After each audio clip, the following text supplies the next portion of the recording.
Well, you guys need to give me a minute, I guess. Okay. Oh, No good.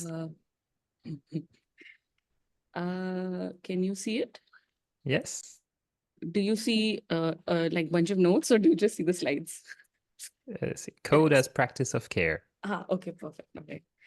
Yeah, hi, I'm Ambika, but I also go by Computational Mama, and I'm really excited to be here. So I was a fellow in 2021. So for me, this is very precious to be back here.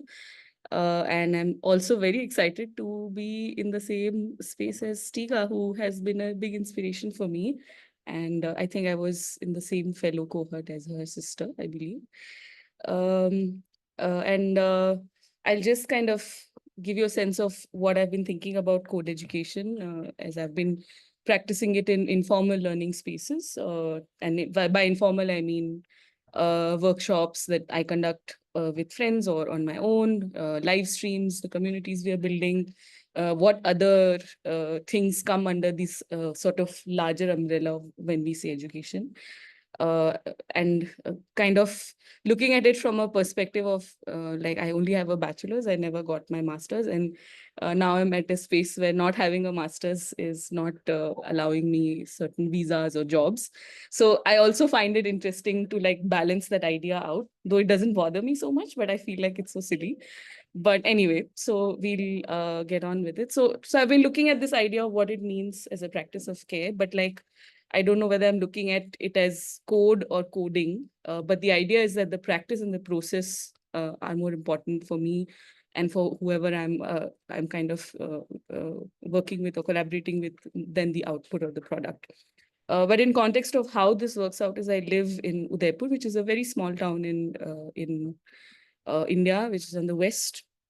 We've got beautiful lakes. We are sometimes called the Venice of the East.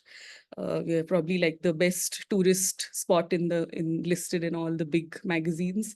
And I live with my son, who's now 6.5, my mom, 62, and this is my grandmother, who just turned 90, 91. There's kind of some debate. And my partner, of course, lives in Amsterdam. And I think this whole idea of like care comes from how we are also balancing our lives living apart because of these visa issues. But my journey actually started as a museum designer. Maybe some people know this, some people don't. I used to build really big museums, spanning like 100,000 square feet, right up till 1,200 square feet, which is a biggish apartment in most European cities, I feel. So, and the idea is that in all these contexts, we are talking about these living communities who we've been speaking about. It's not old things that you've dug up in the past and like slapped into a museum space. Here you see on the left is they are a community of folk singers, very active, very much part of the current and the living spaces we are part of. And then we build a museum around their journeys, kind of focusing at how things have become contemporary and not just kind of being nostalgic about the past. And these are some of the ideas that I kind of sort of have brought back in direct and indirect ways. But I think to set us off in this plane, I have always found that sometimes you need somebody else to hold your hand. And I really liked, some years ago, I read this book called The Care Manifesto. It was a very large kind of a read in terms of like what different kinds of things define care. But I feel like for our sakes, I think it's enough to say that it's about nurturing what is necessary for the welfare and flourishing of life. And sometimes I feel like people find care to be like, it's like tending a garden, but maybe it's not always like that. Sometimes when your mom gives you tough love, even that works. So I feel like it's for us to kind of define what care can mean for us. And I think we can progressively figure those things out together. But I think I've now been able to split it into two parts in terms of like how I'm kind of looking at it in terms of facilitating and looking at code education. So one is more explicitly figuring spaces and forms of care.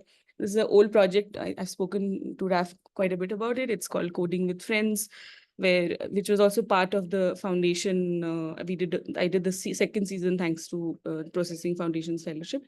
So I was looking at the idea of what it would mean to bring two women together who are coding, who are makers, may not necessarily be coders, and like we are sweating it out together, we are failing, we are enjoying ourselves, we are, we are laughing. And this idea that anybody can code and it can happen anywhere. So like here, Nanditi and my Nanditi is my work partner. We are sitting on the floor in her living room, and we did a live stream. We are not wearing sweatshirts. We are both wearing a very typical, like daily wear of in India, which is called a kurta. And they are cotton, so it's very daily wear. It's not formal or anything. So the idea is that what can you do together when you're sitting together and coding, and then it's not necessary that it comes up with a really amazing looking thing. Maybe we just like did like four primitive 3D kind of things, and we just tried a bit of FFT. But the idea is that then anyone can then try this. There's no limitation to what kind of a creator or what kind of a person you are. And I always like to share this slide, which I did in the first season with Deepika. Deepika is an artist. She paints, I think now she's into sculpture, but she used to paint with oil paints. And I think I really love this image because in the middle of the stream, her son, who had two other carers, including a father, still felt it was important to come and ask his mother permission to have ice cream, which I found so endearing and I think very close to my own practice and my own general life. And it gives you the sense that, okay, there's this like block of code open, but still this kind of stuff is happening. And again, it's like kind of creating this very, very strong optic of like what it means to code. So here again, I have Vaibhavi and Nanditi, and Yugen is also there. And I don't know if the GIF is working. I don't know. Did it work? Yeah. Okay, cool. So yeah, so this kind of turned out to be very interesting. But most of the people who came on were non-coders. So it had its own kind of flavor and variety of what like a beginner can do when learning code. So, and every time we took a small subject, like say here with Vaibhavi, we did PostNet, sometimes we did FFT, we did speech to text, like with the small P5 library called SpeechTech. We've even done very basic things like here's an array and I just want to like line up a couple of pictures. So, and then I was like, okay, what can I do to extend this idea? And by which time I thought it would be good for me to like push through the fact that, people were getting to know me. So I did this like series of podcasts with a lot of amazing creative coders from across the world. And then for each of them, I had a thought of why I'm interviewing them. So for example, I did it with Dan. Of course, Dan, everyone knows is like, everyone's learned from his YouTube videos.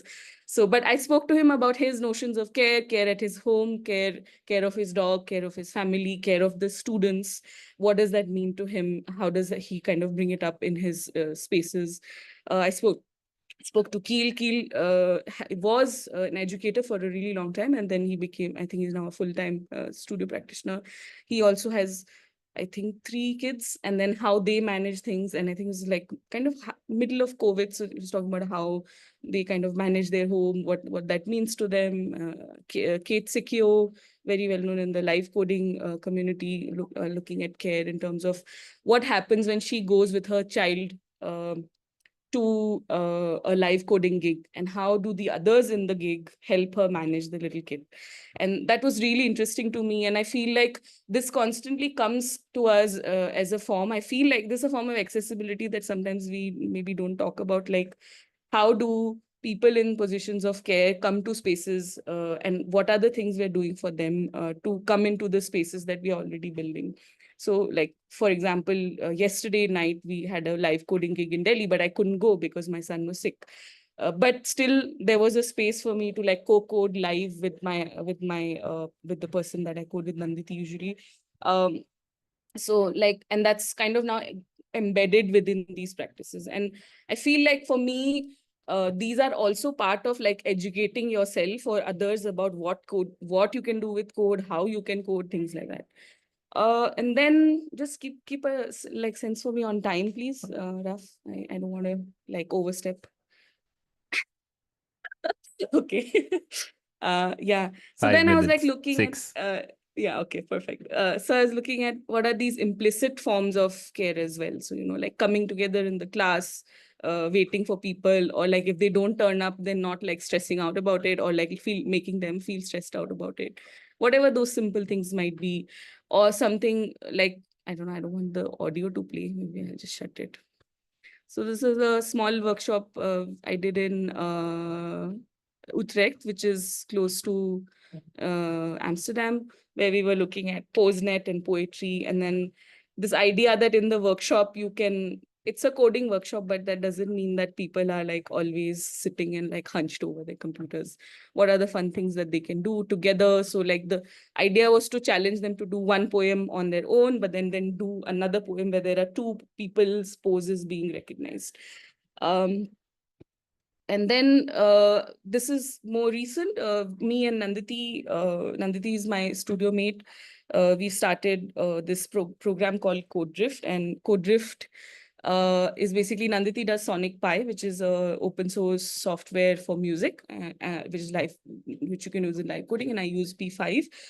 Uh, and we look at like this. We go around as a group through the city, and we collect sights and sounds from the city, and then we come back and we make a joint cityscape together.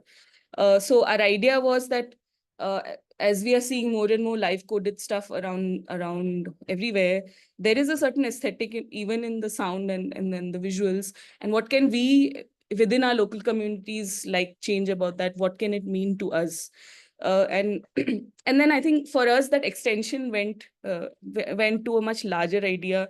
Like in India, sitting on the floor is very, very common. And I think it brings together people at an equal plane. So for us, that was a key part of how we started establishing the facilitations, where you are all sitting together on the floor if you can. And the workshop and there is no kind of boundary between where the participant is and where the facilitator is. So we're all sitting together closely, we are moving across, but it also extends to the fact that, like, for example, here on the extreme right, these are the two people who helped us host the workshops. So for us, even the space is important. Who is willing to give us that space and like accepting us within those ideas of what can be done within those spaces. So it's a very sweet cafe. We did it in two places. One was a little hostel kind of a space, and one was like a traveler's hostel, and the other was a cafe. And I think it gave us a sense of, okay, where are the places we can do these coding workshops? Because maybe we don't want to do them in a college or a university which has got tables and chairs, and maybe we where there are restrictions and maybe you have to sign in and sign out of sheets. We don't want to do it in a fancy looking conference room. What does that mean to us? So even if the space has tables and chairs, we physically remove everything and then we place everyone in that space. So it gives us a sense of being able to like change how you're thinking about your own learning experience. And we are very focused on using terminologies where we don't come across as teachers and they don't come across as students. Everyone is participating. We are facilitating. That's about it. And then we've been really lucky that this team, cohort of now maybe 25 odd people have sort of come together on their own nodally and with us. And someone floated an idea of a performance at the German embassy in Delhi. And everyone just turned up. So that was yesterday. So here again, you can see that there's another participant, Samira, and her live coding partner couldn't make it due to her, some issues. So we were able to bring in another person from the cohort who came in and did it from another city, while the two of them coordinated on a phone call that, okay, now I'm going to change the set. Can you just like change your visuals? So it's really interesting to see how these things are coming together and how they're kind of bonding through these experiences, which are focused around the idea of code. And it's giving space to many women who feel like they don't identify themselves with what coding can bring to their lives. And for us, I think me particularly, I feel like it's kind of like an intrinsic creator language now. There is no, as someone who's come from a design background, I think Rafi would agree too, that it's as good as using Adobe or any other software, like for me right now. So yeah, so that's how we've been thinking about it. And then, we kind of at the end of it, we all go out together and, we have a nice meal.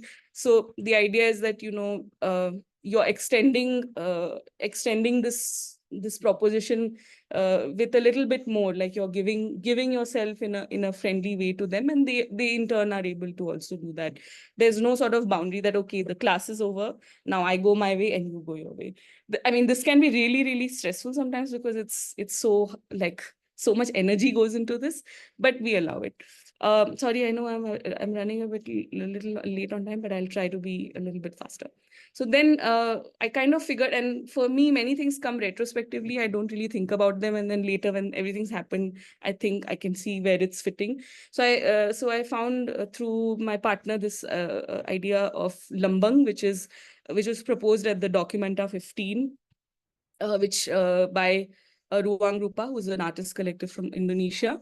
So they're looking at Lambang as a practice that enables alternate economies of collectivity, shared resource building, and equitable distribution. Lambang is anchored in the local and based on values such as humor, generosity, independence, transparency, sufficiency, and regeneration. So for us, these are important parts of our community spaces that we are building. And that's how we like to keep them as well. And what we can learn from our daily practices and pass it on to our pedagogy is important. So I already spoken about this a little bit. What are these kind of non-Western practices and spaces where code and coding can happen? And why is it important to look at care work in context of code education? Who can code, how you can code, and where you can code? So I have a bunch of questions, but I leave it to the organizers to pick the ones that you might want to like take on. How might we think of code education in non-didactic ways? How can who can learn? How can you learn code? What is the practice of coding mean to you? What are the spaces we can code in, and what are your daily practices that can inform the coding education? Cameras on.